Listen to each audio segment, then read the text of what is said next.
Gledajte točku na tjedan. Naša je sljedeća tema činjenica da Republika Hrvatska, država Europske unije u 21. stoljeću svake godine u ovo doba ima istu nevjerojatnu temu, a to je da stotine i stotine djece ostaju bez mjesta u vrtićima, jer vrtića, pogotovo u urbanim središtima i pogotovo u Zagrebu, nema dovoljno, a ni dovoljno odgojiteljica koje bi svu djecu mogle prihvatiti. O tom problemu razgovaram danas sa Katarinom Turković-Gulin iz udruge Sidra, koju pozdravljam na Zoom vezi u Kastvu. Dobar dan, dobrodošli u TNT. Dobar dan, lijepi pozdrav svima, hvala na pozivu. I u studiju pozdravljam Božicu Žilić iz Sindikata obrazovanja, medija i kulture. Dobar dan i vama. Dobar dan vama i srčan pozdrav vašim gledateljima i gospođi Turković-Gulin. Dakle, idemo razgovarati prvo o problemu koji se čini nametnuo ove godine u Zagrebu, a to je činjenica da je više stotina djece ostalo neupisano. Čini se da je ta brojka ipak nešto veća nego prethodnih godina.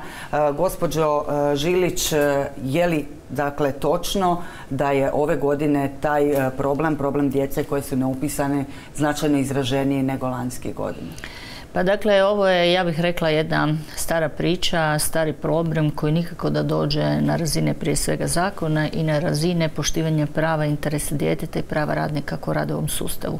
Da, ove godine je broj nešto veći, to je, ajmo reći, jedno na neki način iznenađenje, posebno neugodno iznenađenje za sve one koji nisu imali mogućnost upisati djecu u vrtić. Čini mi se da je brojka nešto više od 300 djece. Tako je, no međutim, najnovija informacija koju ja imam da je trenutna Gradski ured za obrazovanje odlučio, dakle, što je jedino bilo logično moguće, da prihvati kriterije koji su bili zapravo raspisani u prethodnoj vlasti, da se maksimalno upiše broj djece. To bi vam značilo, kao i svih prijašnjih godina, državno-pedagoški standard plus 20%, a to je u pojedinim naseljima grada Zagreba i 30%, kako bi se stvarno vrtići doslovce napunili do maksimuma, kako bi što manje zahtjeva ili neupisane djece ostalo. Dakle, priča koja se pojavila je da je razlog činjenice da je jako puno ostalo djece bez mjesta u vrtićima to što je nova vlast odlučila striktno poštivati pedagoški standard. To je, dakle, prema vašim informacijama netočno. Dakle, nova vlast kao i ona bivša, oni su uvijek morali poštivati državnost, pedagoški standard, ali nažalost 13 godina to se nije događalo.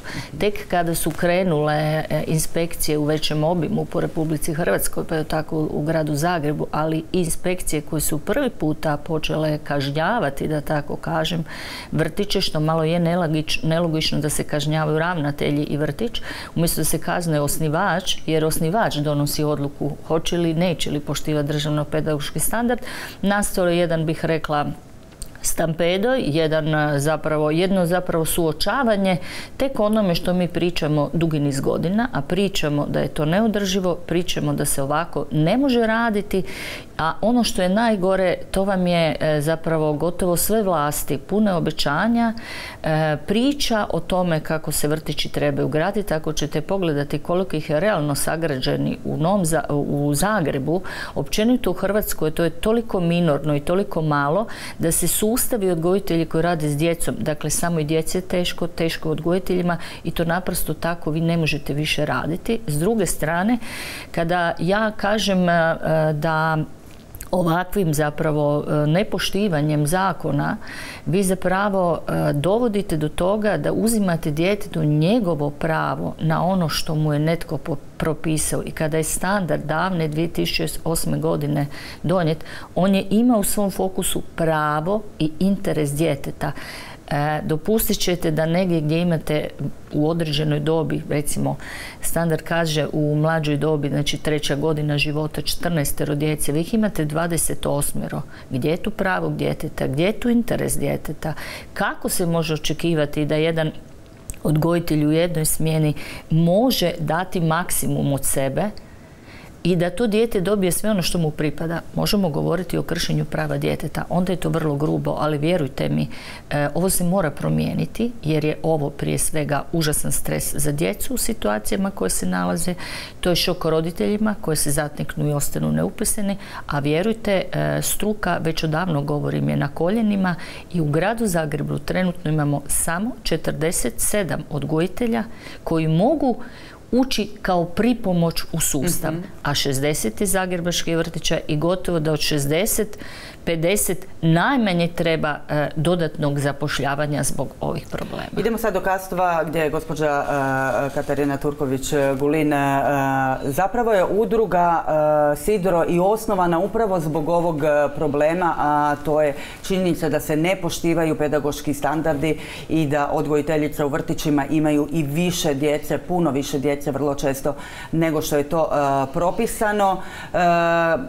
Kako komentirate ovu situaciju sada? Očito je da se u gradu Zagrebu, ne znam kako je kod vas u Primorsko-goranskoj županiji, i dalje pedagoški standardi neće poštivati. Da, evo ja ću se složiti sa svim što je kolegica Želić rekla, dapače to je ono što govorimo i mi kao udruga od početka.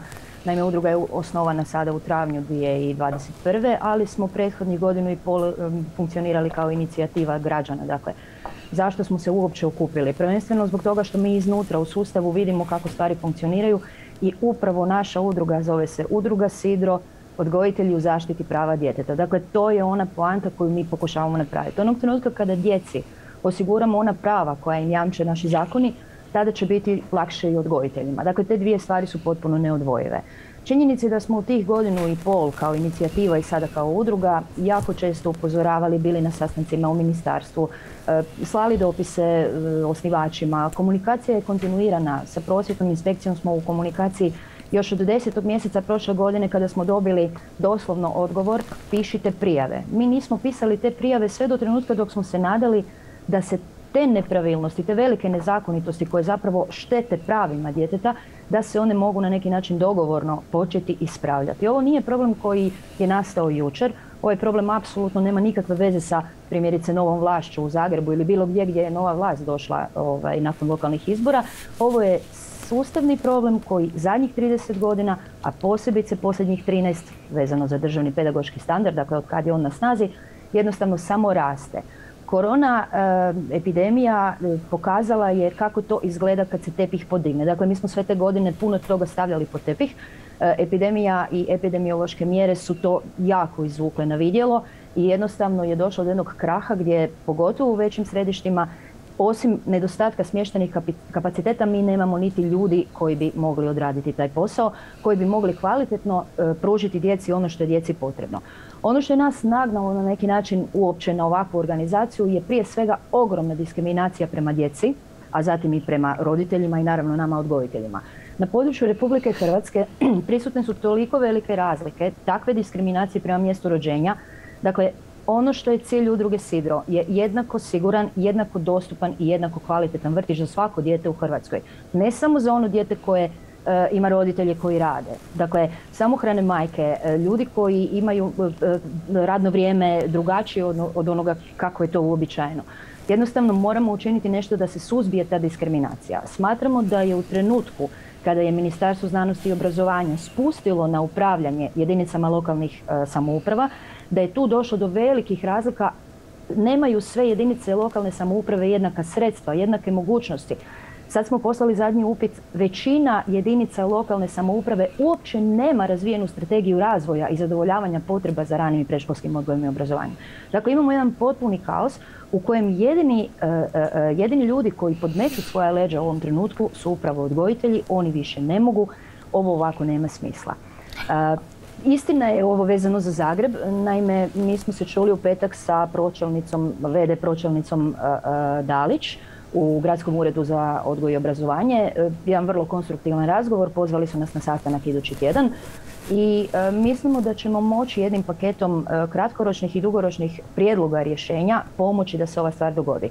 Ali dobro, samo još jedno pitanje. Pristajete li vi na to da je rješenje ove situacije sada, kakve već je, s obzirom na ogroman broj zahtjeva za upis, ipak nepoštivanje standarda? Apsolutno, gledajte, mi ne možemo preko noći jednostavno reći rez, dosta. Ljudi moraju na posao, ljudi nemaju gdje sa djecom. To je činjenica. Mi se i dalje ne slažemo sa time da se taj državni pedagoški standard ne poštuje. Apsolutno se ne slažemo. Ali nitko od nas nije nerazuman i nije onaj tko će reći baš nas briga, sad ćemo opet poslati inspekcije. Ne, mi kad smo vidjeli da ne možemo razgovarati, kad smo vidjeli da nitko nema sluha i da nitko ne reagira, kad smo vidjeli da se sindikati trude, kad smo vidjeli da sva moguća organizacija vezana za područje ranog i predškolskog odgoja i obrazovanja ne postiže nikakve rezultate, onda smo poslušali upit, odnosno zamolbu prosvjetne inspekcije, pišite podneske. Poslali smo preko 100-tinjak podnesaka na području čitave Hrvatske, dakle ne samo Zagreb, apsolutno ne. U svim tim podnescima je bilo utemeljeno naše traženje, dakle ono što smo tražili da se provjeri, pokrenut je prosvjetni nadzor i većina rješenja koja su do sada pristigla doista jesu utvrdila prekršaj, zapravo nemamo niti jedan inspekcijski nadzor koji nije utvrdio prekršaj. I u većini slučajeva, dakle u ovom trenutku mogu reći da imamo samo jedan podatak gdje je izdana kazna, novčana kazna za taj prekršaj je 5.000 kuna ravnatelju i 10.000 kuna ustanovi. Samo je jedna takva kazna u ovom trenutku izdana, a ostalo je sve obveza usklađivanja sa državnim pedagoškim standardom u nekom određenom roku. Inspekcija je na terenu odlučila koji bi to bio rok. Dakle, nitko od nas nije očekivao da će to biti preko noći riješeno. Da, jasno. Gospođo Žilić, slažete li se vi zapravo da je ovo dobar način, da jednostavno treba slati inspekcije i na neki način možda prisiljati ravnatelje da ne upisuju toliko djece?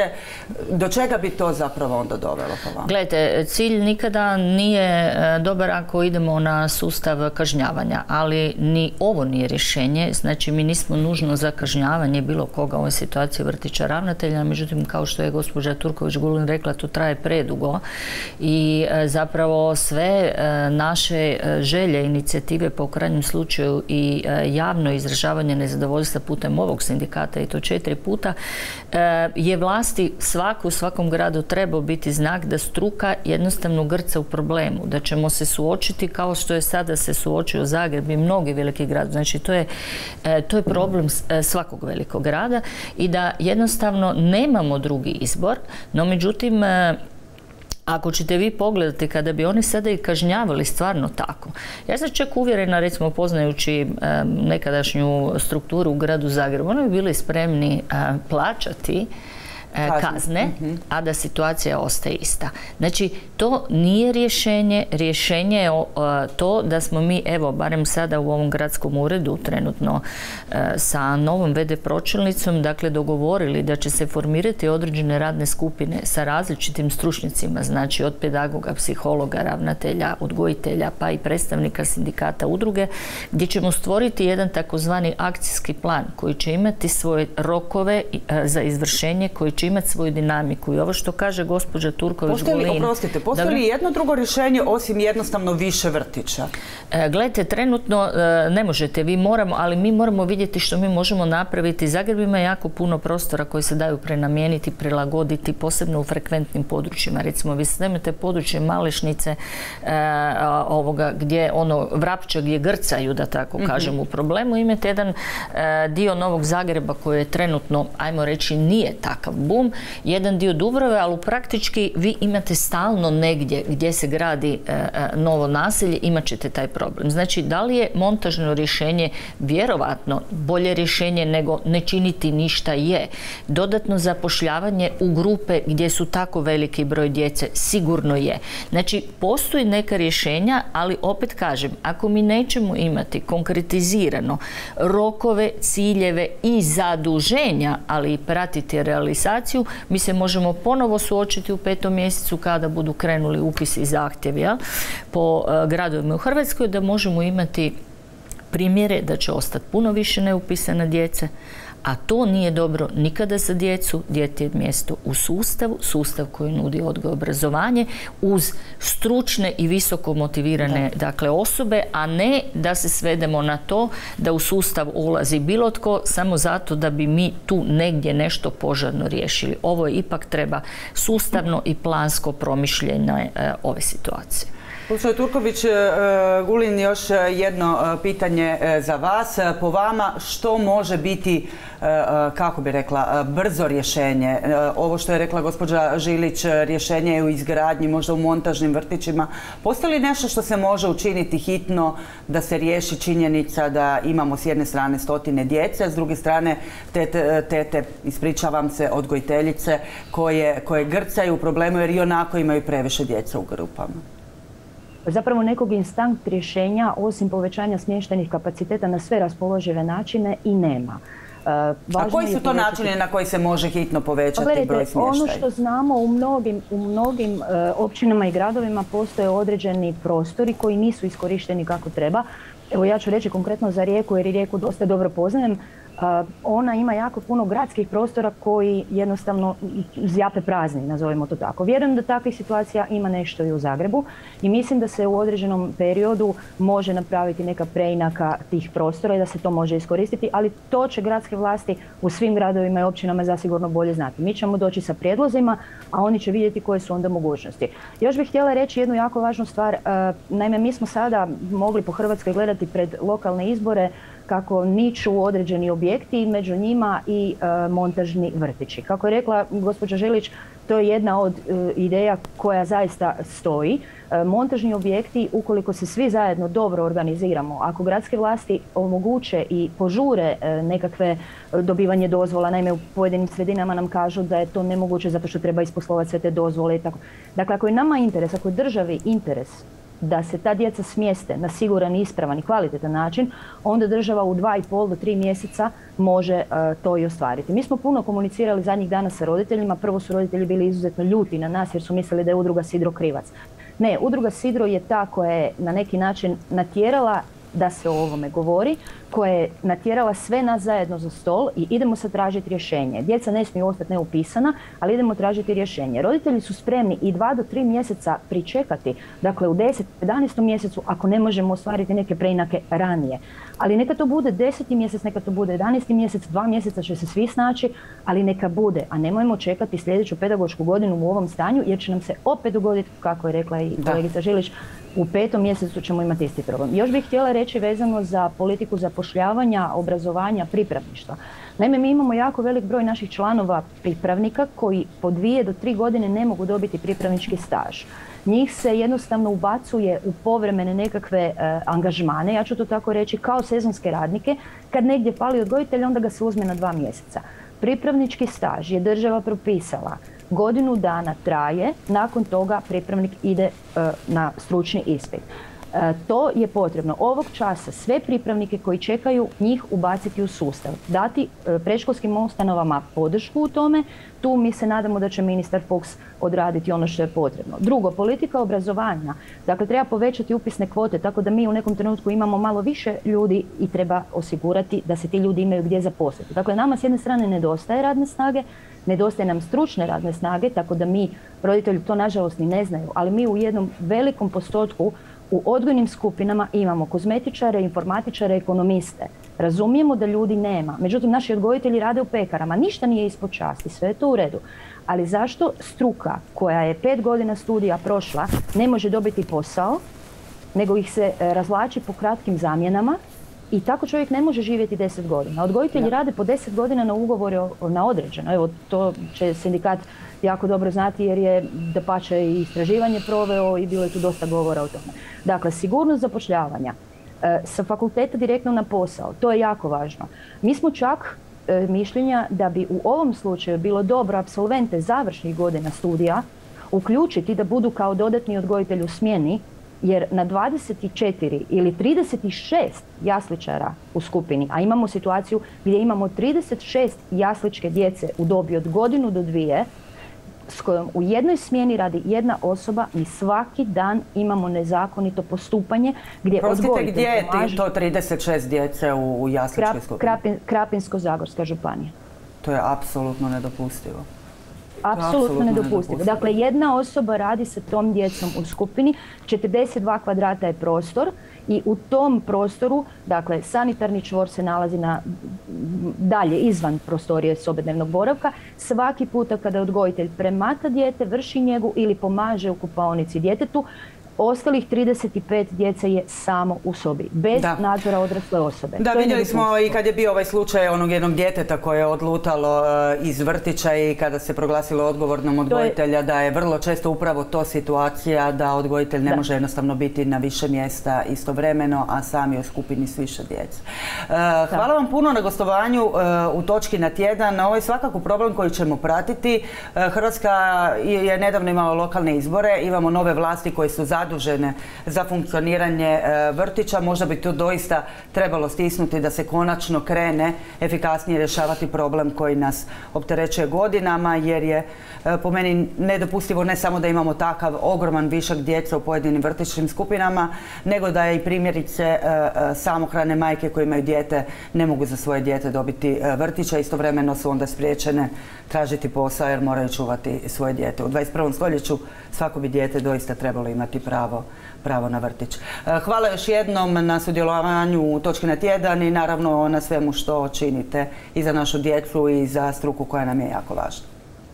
Hvala vama na pozivu i na prilici da govorimo o ovim važnim stvarima. Sigurno ćemo govoriti još.